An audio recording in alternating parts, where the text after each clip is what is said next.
Guys, welcome back. Today I want to go back to the arcade again because, well, there's still a lot of wild things that are out there that I haven't touched, and the further we move into the future, the more they seem to become a distant memory. With that said, let's go back and take a look at one of the more unique experiences and setups for the arcade that could really only happen in the arcade. Now, we've talked about train simulators on this channel before. The people who play them, much like who getting into fighting games, really want the best controls for the experience and have had controllers designed specifically for that experience. Now, I'll link that video at the end of this one. However, in this case, the Japanese took it one step further with one of the most elaborate arcade cabinets I think I've ever seen in my life. This is called Densha de Go.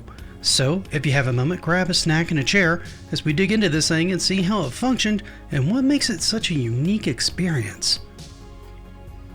Now, Densha de Go is kind of surprisingly not a very new series of games.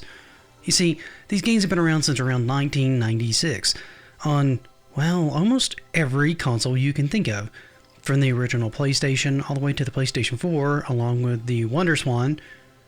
The hell is the WonderSwan?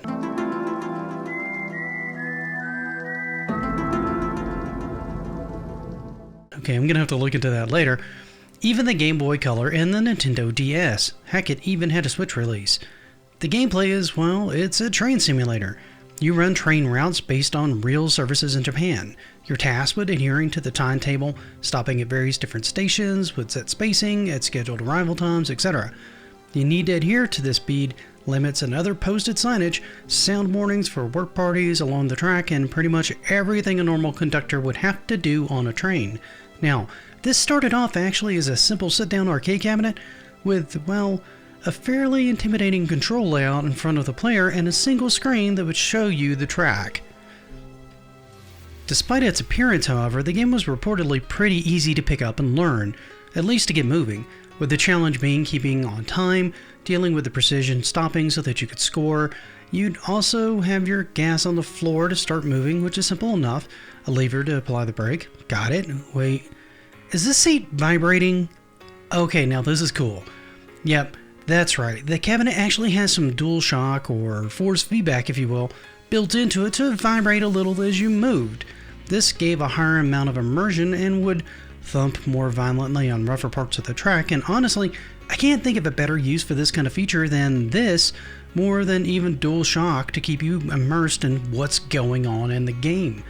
Everything about this cabinet, from the layout of the controls to the sounds to the vibrating chair, were meant to make you feel like you were a train conductor in a way that, really, only a dedicated setup can do.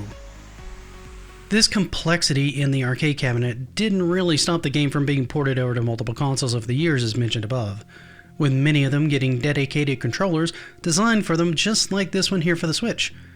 While not as elaborate looking as the rail driver controller that PC gamers can enjoy to run their train simulator and other such titles, it nevertheless does the job and looks like it does it well, with the accelerator and brake and various different buttons on board to help the player control the train as it moves along its appointed route.